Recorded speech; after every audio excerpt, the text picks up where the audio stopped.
atas hadirat-Mu pada pagi hari ini.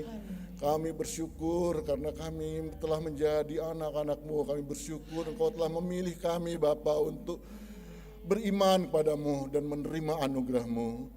Pada pagi hari ini kami akan mendengarkan firman Tuhan. Kami mohon Engkau mengurapi hamba-Mu yang sebenarnya tidak layak ini Bapa, tapi Engkau telah melayakkan kami, melayakkan hamba-Mu dengan kasih-Mu yang telah Engkau berikan pada kami lewat curahan darah di kayu salib. Terima kasih Bapa. Terima kasih. Dalam nama Tuhan Yesus kami telah berdoa. Amin. Terima kasih Bu Rini dan teman-teman yang telah membawa kami semakin dalam dan dalam hadirat Tuhan. Saudara diberkati melalui puji-pujian pada pagi hari ini. Amin.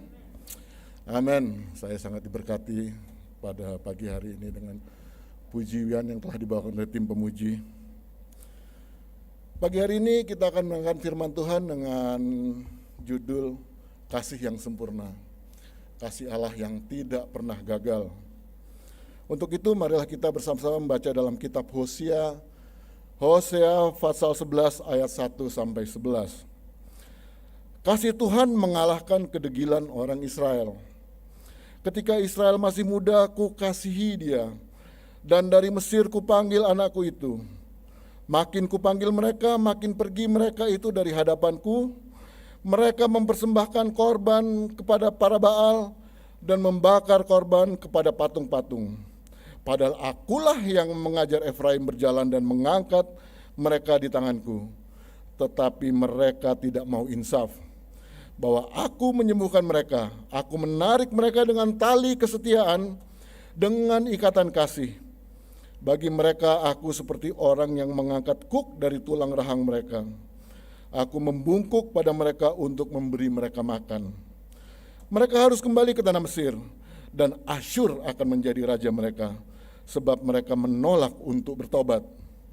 Pedang akan mengamuk di kota-kota mereka, akan memusnahkan palang-palang pintu mereka, dan akan memakan mereka di benteng-benteng mereka.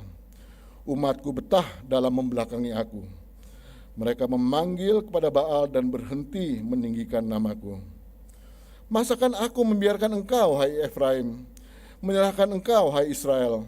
Masakan aku membiarkan engkau seperti Atma, membuat engkau seperti Seboim? Hatiku berbalik dalam diriku, belas kasihanku bangkit serentak. Aku tidak akan melaksanakan murkaku yang menyala-nyala itu, tidak akan membinasakan Efraim kembali. Sebab aku ini Allah dan bukan manusia, yang kudus di tengah-tengahmu, dan aku tidak datang untuk menghanguskan. Mereka akan mengikuti Tuhan, ia akan mengaum seperti singa, sungguh ia akan mengaum, maka anak-anak akan datang dengan gemetar dari barat. Seperti burung dengan gemetar datang dari Mesir, dan seperti merpati dari tanah Asyur. Aku akan menempatkan mereka lagi di rumah-rumah mereka, demikianlah firman Tuhan. Saudara-saudaraku yang terkasih dalam Tuhan, dalam menapaki kehidupan ini, ketika berjalan dalam pengalaman hidup, kita seringkali berhadapan dengan kejadian-kejadian, peristiwa-peristiwa yang membuat kita terkadang merasa tidak dikasihi Tuhan. Ketika kepahitan datang pada kita, ketika penderitaan, kedukaan mampir dalam hidup kita, maka perasaan-perasaan itu sering datang dan timbul di hati kita.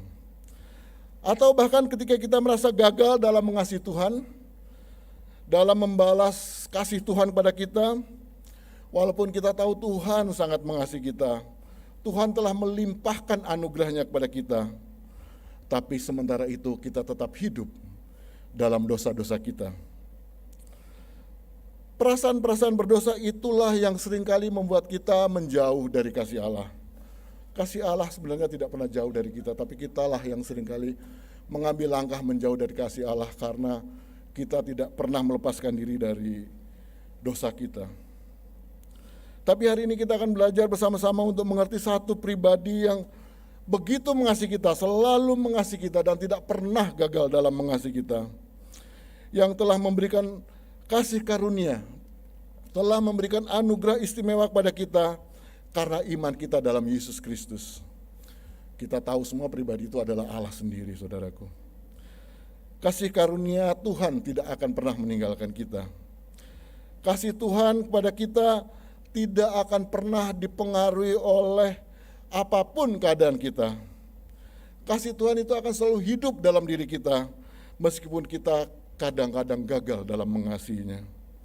Tuhan tidak pernah berubah, walaupun kita seringkali berubah setia kepadanya. Kasih Allah akan terus mengejar kita, saudaraku. Bahkan ketika kita bersembunyi dari kasih-Nya karena dosa-dosa kita.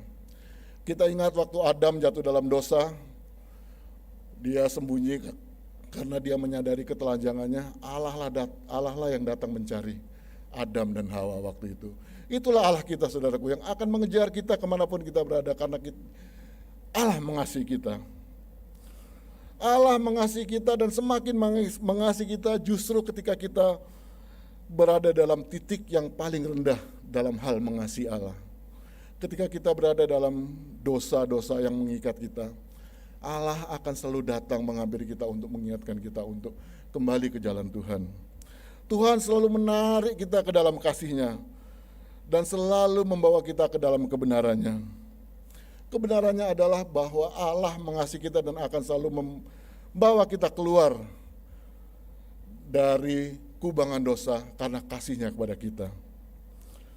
Allah selalu memberikan anugerah-Nya kepada kita. Dan kasih Allah kepada kita itu selalu secara terus-menerus dan tidak berhenti mengasihi kita. Dan saudaraku, sebagai orang-orang yang beriman pada Allah, sebagai orang-orang yang mengasihi Allah, kita juga harus mengabarkan ini, harus menceritakan ini kepada dunia, supaya mereka juga memperoleh rahmat dan anugerah seperti kita. Tapi kita harus melakukannya dengan cara yang benar. Karena ada pandangan yang keliru dan kurang tepat dalam memahami kasih Tuhan. Mereka menganggap bahwa perlakuan Tuhan kepada kita, apa yang diberikan Allah kepada kita, itu tergantung dari apa yang telah kita perbuat untuk Tuhan. Kalau kita baik, kalau kita taat kepada Tuhan, maka Tuhan akan mengasihi kita, akan memberkati kita, akan selalu melimpahkan kasih-Nya kepada kita. Relasi yang dibangun dengan cara demikian, saudaraku, bahwa kalau Tuhan baik pada kita karena kita baik kepada Tuhan, kalau kita berjalan dalam kehendak-Nya, maka ketika kita tidak berjalan dalam kehendak-Nya, Tuhan akan menghukum kita. Itu adalah satu relasi yang tidak tepat dan tidak kurang benar, saudaraku. Itu kayak semacam satu relasi yang transaksional. Hubungan yang demikian adalah hubungan yang tidak sehat, atau hubungan yang didasari oleh ketakutan akan hukuman Tuhan akibat ketidaktaatan kita. Dan banyak juga dipraktekkan untuk kepentingan-kepentingan tertentu oleh beberapa gereja yang kita tahu ada di seluruh dunia ada, saudaraku. Kalau saudara memberi perpuluhan, maka saudara akan diberkati Tuhan dengan limpah. Kalau tidak memberi perpuluhan, maka pintu-pintu berkat akan ditutup bagi saudara semua. Kita sering mendengar itu ya.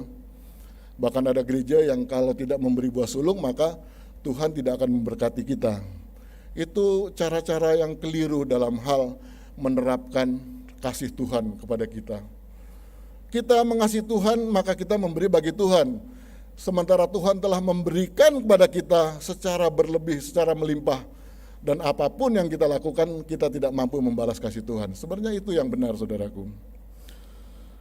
Tapi ada juga yang menilai kasih Allah secara tidak terbatas. Sehingga kita dapat berbuat apa saja kalau kita sudah diselamatkan, kita sudah menerima Yesus sebagai juru selamat. Kita dapat hidup dalam dosa terus-menerus. Dan kasih Allah yang tidak terbatas itu selalu melimpah bagi kita, walaupun kita selalu berada dalam dosa. Dan Allah dengan limpahan kasih-Nya akan selalu memaklumi kita. Kita tidak perlu sungguh-sungguh bertobat dari dosa, toh nanti kita akan berdosa lagi. Kan kita sudah ditebus melalui darah Yesus di kayu salib. Begitulah kata mereka, orang-orang yang menganut paham ini.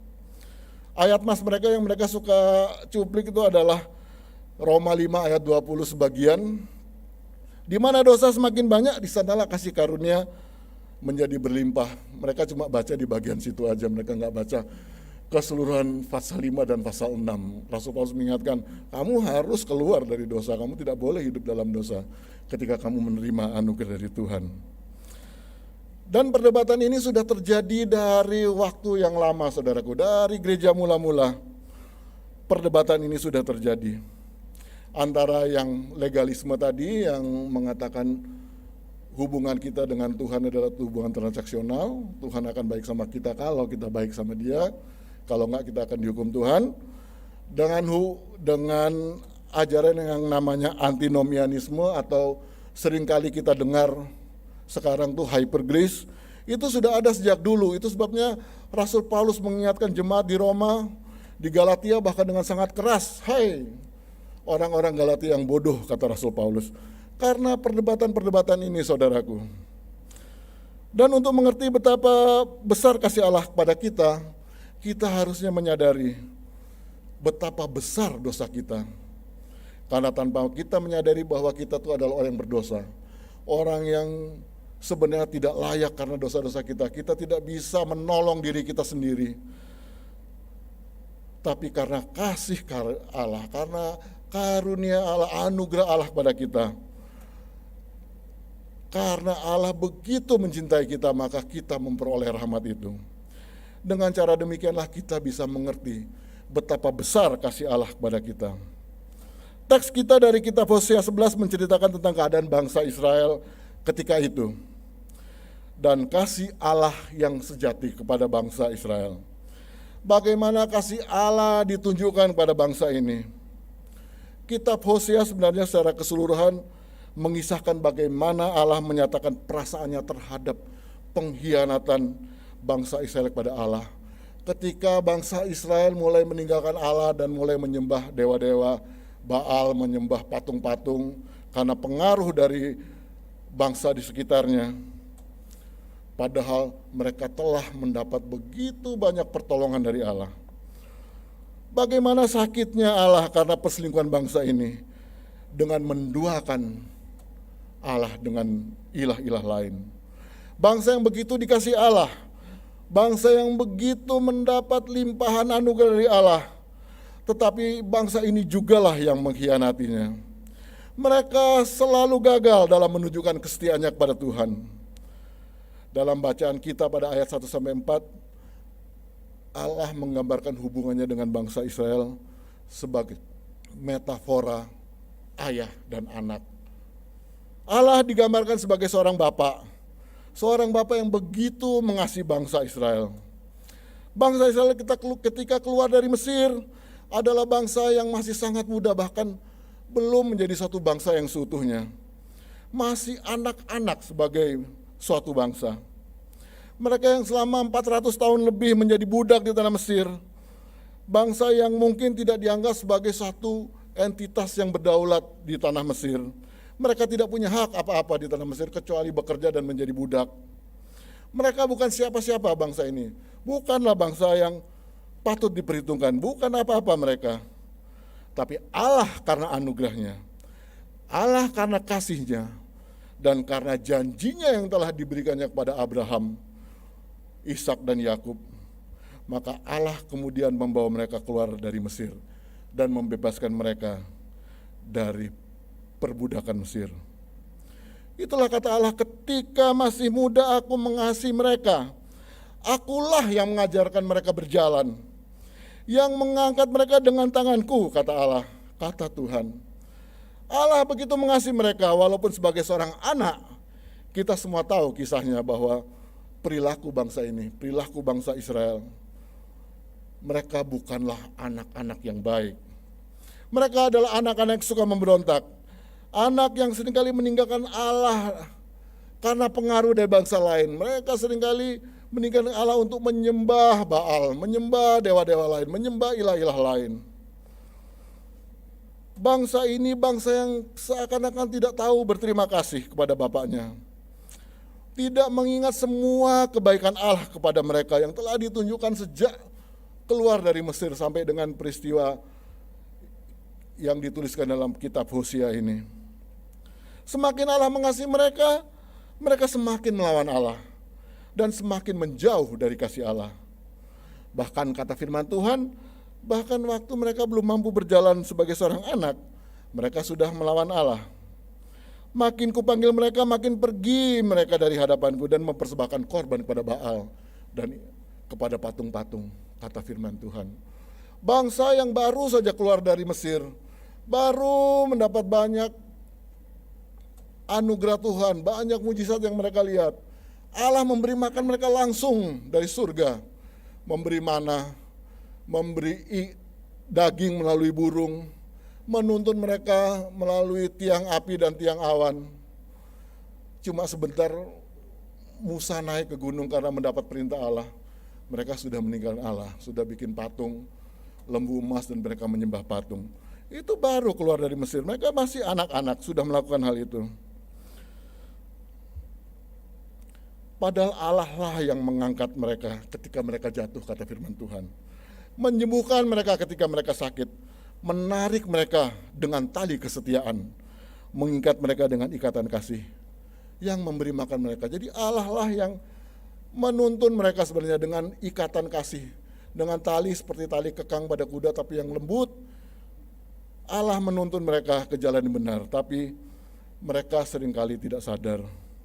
Dalam kedegilannya, mereka selalu jatuh dalam pengkhianatan dan ketidaksetiaan dan dosa-dosa lain yang mengikutinya. Sebab ketika bangsa itu menyembah Baal, ketika bangsa itu menyembah dewa-dewa lain, di situ juga perilaku-perilaku jahat mengikutinya. Mereka punya ritual untuk mempersembahkan anaknya sebagai korban. Mereka hidup dengan cara-cara kehidupan seks yang brutal dan hidup dalam dosa yang sangat besar karena mereka menyembah Baal. Karena itulah ritual-ritual yang disediakan oleh dewa-dewa itu kepada orang-orang yang menyembahnya. Bangsa ini tetap berkubang dalam dosa-dosanya. Akibatnya Allah dalam ekspresi kekecewaannya, kemarahannya. Allah karena sakit hati akibat dosa yang terus-menerus dari bangsa Israel, maka kemudian Allah memutuskan untuk menghukum mereka. Mereka harus kembali ke tanah Mesir dan Asyur akan menjadi raja mereka sebab mereka menolak untuk bertobat. Pedang akan mengamuk di kota-kota mereka dan akan memusnahkan palang-palang pintu mereka dan akan memakan mereka di benteng-benteng mereka. Sebagai bapa, Allah tentu hancur hati kepada anaknya. Allah merasa patah hati kepada bangsa Israel yang memberontak kepadanya dan lebih memilih ilah-ilah lain daripada ajaran Tuhan. Dan akibatnya mereka semakin dalam terjerumus ke dalam dosa, saudaraku. Untuk itulah Allah mengambil langkah yang tegas untuk mendisiplinkan mereka. Langkah yang tegas untuk membuat mereka kembali kepada Allah. Langkah yang tegas supaya mereka tidak binasa sebagai satu bangsa. Karena mereka tidak bisa keluar lagi dari dosa-dosa mereka. Itulah yang disebut hukuman dari Allah. Supaya bangsa Israel dapat menunjukkan jati dirinya sebagai umat pilihan Allah, maka Allah menghukum mereka. Allah punya rancangan yang besar kepada bangsa ini, dan untuk itulah bangsa ini harus dididik oleh Allah. Kelihatannya Allah begitu murka kepada Israel. Kalau kita membaca ayat 5, pedang akan mengamuk di kota-kota mereka dan akan memusnahkan palang-palang pintu mereka dan akan memakan mereka di benteng-benteng mereka. Kelihatannya hukuman Tuhan pada bangsa yang keras kepala ini dan bangsa yang bodoh ini begitu keras, seakan-akan Allah ingin memusnahkan bangsa ini karena kedegilannya, karena kejahatannya. Dalam catatan sejarah kuno dan tradisi Israel, bangsa Asyur itu bangsa yang sangat kejam, saudara. Mereka bahkan ada satu kisah, tentara-tentara mereka suka mengumpulkan tawanan yang lagi hamil, perempuan-perempuan yang lagi hamil, lalu mereka buat taruhan dengan temannya, ayo yang dalam kandungan orang ini laki atau perempuan. Dan untuk membuktikan tentu saja mereka akan merobek perut orang itu untuk menunjukkan betapa kejam mereka. Kalau sudah tahu laki atau perempuan, mereka akan mencampakkan bayi itu sampai mati, dan tentu saja yang ibunya juga mati. Begitu kejam catatan sejarah bangsa Asyur.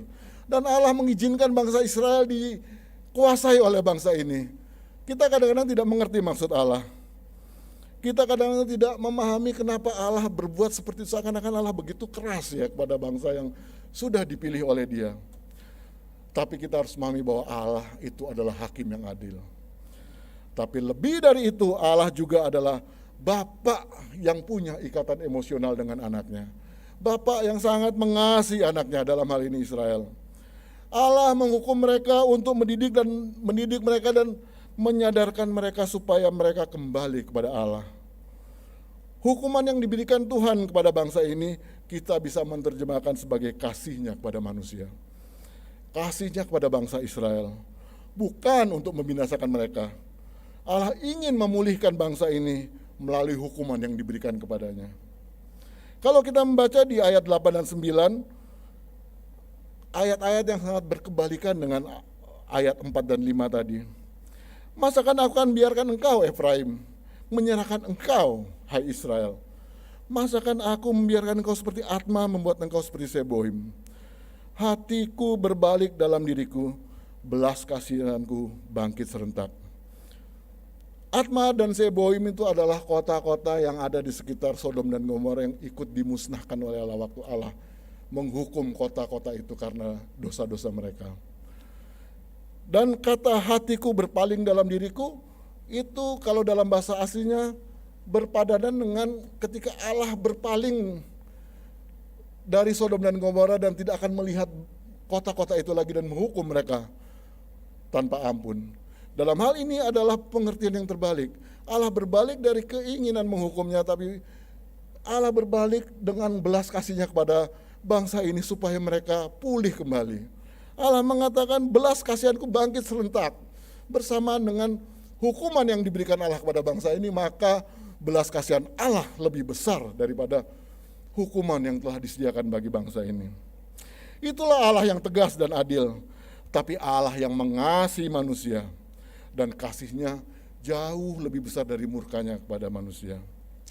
Mungkin banyak di antara kita dan saya juga pada waktu itu suka bertanya-tanya, kenapa Allah itu bisa murka ya, sedangkan Dia ada Allah yang luar biasa. Murka itu kan sifat manusia ya saudaraku. Kenapa Allah bisa cemburu, kata Alkitab? Kenapa Allah bisa sakit hati? Karena perbuatan-perbuatan kita. Sebenarnya saudaraku, kita harus memahaminya bahwa itu cara menggambarkan Allah dengan bahasa manusia. Dengan bahasa itulah kita dapat mengerti bagaimana perasaan Allah kepada kita. Sehingga kita dapat menerima apa yang telah Allah titahkan atau Allah firmankan kepada kita. Ketika kita berbicara tentang murka Allah, itu berarti hukuman dari Allah yang sesuai dengan peraturan-peraturan yang ditetapkan Allah kepada kita. Ketika kita berbicara tentang belas kasihan Allah adalah berbicara tentang keterbatasan dan kelemahan kita sebagai manusia dalam realitas Allah. Allah mengerti bahwa kita adalah manusia yang penuh dengan kelemahan dan keterbatasan. Tapi yang pasti saudaraku, Allah mengasihi manusia. Allah begitu mengasihi kita. Dalam teks ini Allah begitu mengasihi bangsa Israel. Jadi dalam sakit hatinya, dalam eksekusi hukuman yang diberikan diberikan Allah untuk bangsa ini, di dalamnya terkandung kasih Allah yang begitu besar kepada bangsa Israel. Walaupun didikan Allah berat, Allah melakukannya untuk menyelamatkan bangsa ini. Begitulah seorang ayah yang mengasihi anaknya. Ia pasti akan mendisiplinkan anaknya supaya berjalan dalam kebenaran. Ia tidak hanya memeluk, membelai, menyayangi anaknya dengan menunjukkan cintanya secara fisik. Tapi ketika anak itu melakukan kesalahan, seorang ayah, seorang tua pasti akan mendisiplinkannya, bahkan akan menghukumnya, supaya anak itu tahu mana yang benar dan mana yang salah. Kita semua orang tua pasti yang sudah punya anak pasti mengalami itu dan tahu persis bagaimana kita mendidik anak kita karena cinta kita kepada anak kita. Semua orang tua yang normal, karena sekarang ini banyak orang tua yang tidak normal, yang jahat kepada anaknya, membuang anaknya, menganiaya anaknya. Tapi orang tua yang normal pasti mengasihi anaknya. Orang tua yang normal pasti ingin anaknya selamat dalam kehidupan. Pasti ingin anaknya sukses dalam mengarungi kehidupan ini. Dan untuk itu, anak harus dididik. Terkadang dengan cara yang menyakitkan bagi si anak. Supaya kelak anak ini berhasil dalam kehidupannya. Itulah semua keinginan orang tua untuk anak-anaknya. Bagaimana dengan pandangan kita sebagai bapak ibu yang sudah punya anak? Pasti sama ya perasaan itu. Pasti kita juga selalu yang kita lakukan adalah supaya anak-anak kita berhasil. Dan faktanya anak-anak kita juga telah menjadi anak-anak yang berhasil setelah dewasa. Karena kita mendidiknya dengan baik. Karena kita mendidiknya bukan hanya dengan belayan, tapi juga dengan pendisiplinan oleh hukuman-hukuman yang sesuai dengan kesalahannya. Anak kadang-kadang begitu sulit dinasehati. Kita yang merawat, kita yang ngasih makan, kita yang setiap hari bertemu dengannya, tapi seringkali dia lebih suka dengar temannya daripada kita. Betul nggak saudaraku? Itu pengalaman ya waktu anak-anak kita masih remaja. Bahkan setelah dewasa pun ada juga anak-anaknya yang kesannya kurang mengingat orang tuanya. Lebih mementingkan hal-hal yang lain daripada orang tuanya. Dan hal-hal demikian seringkali dikeluhkan oleh orang tua. Anakku jarang sekali datang nengok aku. Anakku jarang sekali telepon ke aku sekarang ya. Itu kita punya perasaan sebagai orang tua pada anak. Nah, perasaan demikianlah yang sebenarnya juga terjadi antara kita dengan Tuhan. Sebagai anaknya, sebagai anak yang dikasihi oleh Allah, kita juga sering memberontak pada Allah. Seberapa sering kita tidak setia kepada Tuhan? Seberapa banyak kita berjalan dalam jalan kita sendiri? Berapa banyak kita berjalan tanpa melibatkan Tuhan dalam keputusan-keputusan hidup kita? Sering sekali kita lakukan, saudara. Bahkan ada yang tetap hidup dalam dosa, walaupun dia rajin beribadah, walaupun dia rajin ikut MDK kalau di gereja kita. Doa jalan terus, dosa juga jalan bersama-sama dengan doanya. Berapa bulan yang lalu ada seorang jemaat konseling dengan saya. Dia mengatakan bahwa dia sangat memahami kekudusan. Dia seorang yang merasa dirinya selalu merindukan Tuhan. Dia aktif ke gereja, dia rajin ke gereja. Bukan cuma gereja ini tapi gereja lain juga. Dia katakan, saya tahu kebenaran Pak. Saya tahu persis tentang dosa. Tapi kenapa ya? Saya selalu jatuh ke dalam dosa. Saya selalu jatuh ke dalam dosa yang sama. Dan itu sangat membebaninya. Itu sangat mengganggu perasaannya. Dia selalu merasa sebagai orang berdosa dan dia ingin lepas dari dosa itu.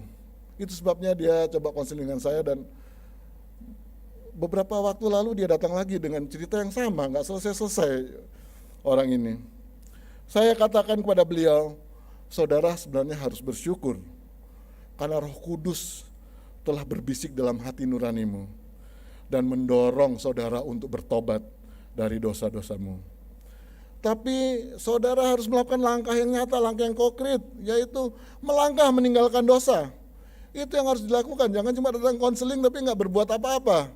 Karena dengan datang ke saya terus ngobrol, mungkin masa enteng dia bikin lagi di rumah, itu nggak ada gunanya saudaraku.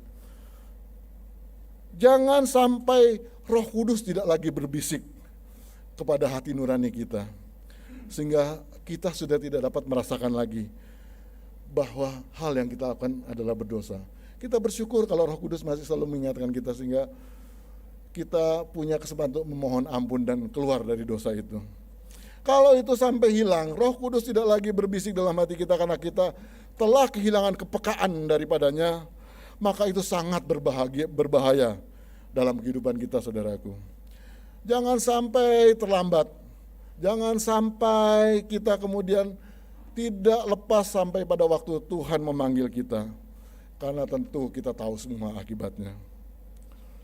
Ketika saya dituntun ke dalam firman ini, sebenarnya firman ini langsung bersuara kepada saya, saudaraku.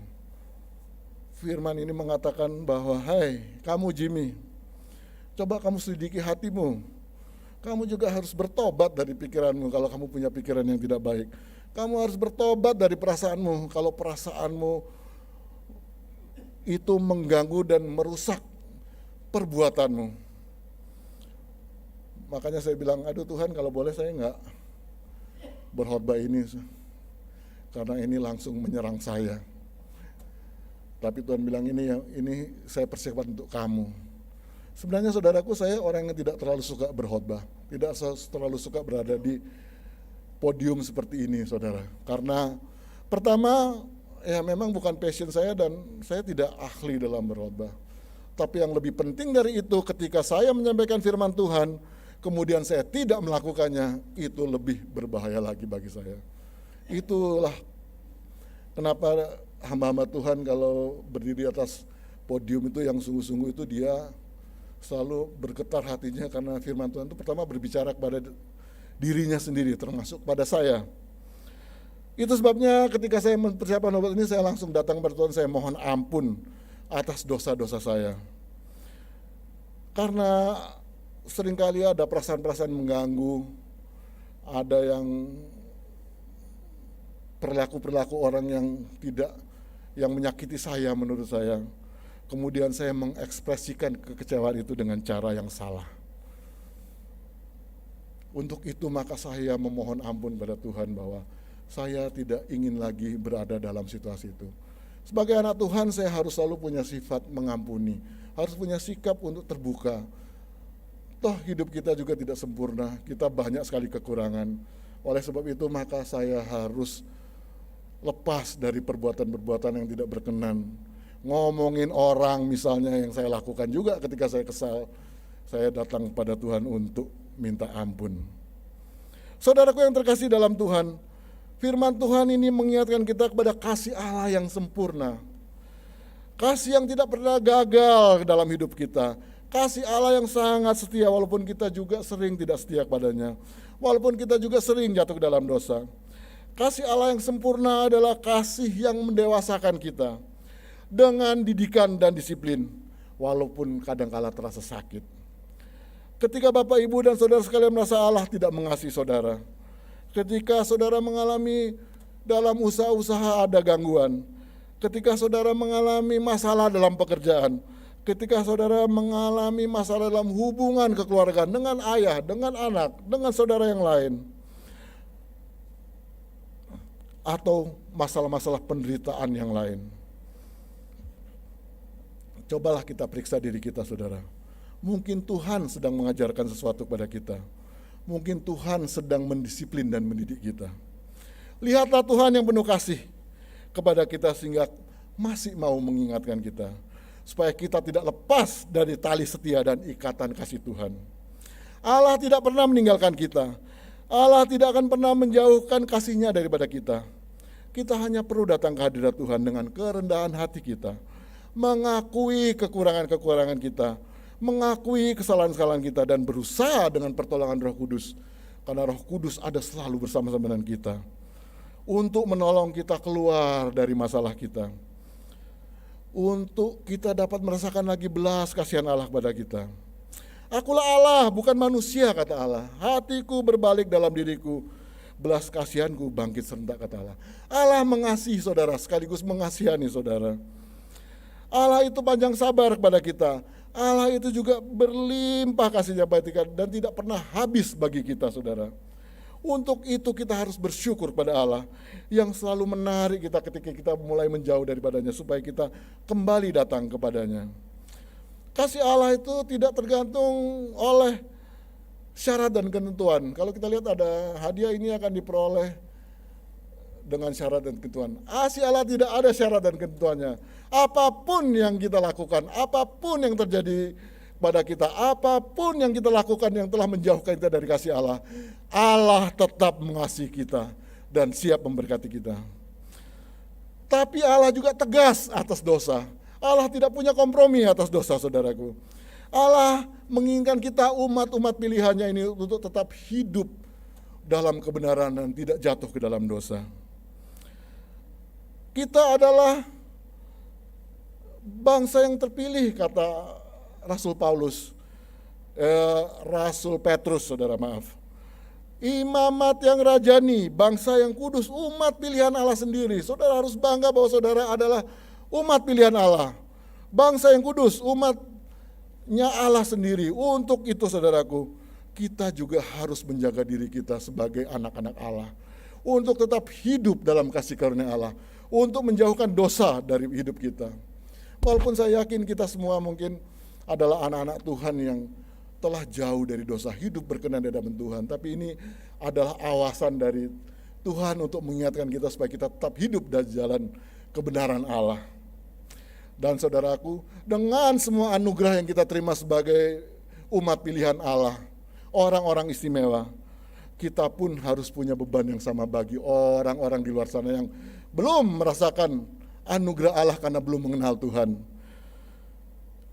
Kita yang telah mengalami pengampunan dan telah dipulihkan dari dosa-dosa kita karena pengorbanan Yesus di kayu salib, karena darah Yesus yang ditumpahkan untuk dosa-dosa kita, kita pun harus punya beban untuk membagikannya bagi sesama kita, dimanapun kita berada, di kantor kita, di rumah kita, terhadap tetangga kita, supaya mereka pun dapat memperoleh kasih karunia seperti yang kita telah peroleh dari Tuhan. Dan mereka juga bisa menjadi bangsa yang kudus, bisa menjadi umat pilihan Allah seperti kita rasakan hari ini. Dan kita bersyukur pada Tuhan karena hari ini kita telah menjadi umat pilihan Allah, bangsa yang kudus, imamat yang rajani, dan telah berkomitmen untuk hidup jauh daripada dosa. Karena kita adalah anak-anak Allah. Amin saudaraku? Amin, mari kita berdoa. Bapa dalam surga, kami mengucap syukur karena kami telah mendengar firman Tuhan mengingatkan kita untuk menjauhkan diri dari dosa. Kami tahu Bapa bahwa Engkau adalah Allah yang kasih-Nya tidak terbatas.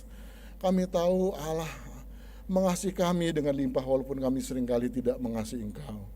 Tapi kami juga ingin berkomitmen untuk hidup menjauhi perbuatan-perbuatan yang tidak berkenan di hadapan-Mu supaya kami selalu layak dan kudus di hadapan-Mu Tuhan. Berkati semua jemaat yang ada di sini. Berkati Pak Dirman, Ibu Nur yang telah memimpin jemaat ini dengan sangat luar biasa Tuhan. Engkau urapi semakin limpah dalam kasih karunia-Mu. Kami adalah anak-anak-Mu yang terbatas, tapi kami punya Allah yang tidak terbatas. Dan untuk itu kami bersyukur padamu. Terima kasih Bapa. Dalam nama Tuhan Yesus Kristus kami berdoa. Amin.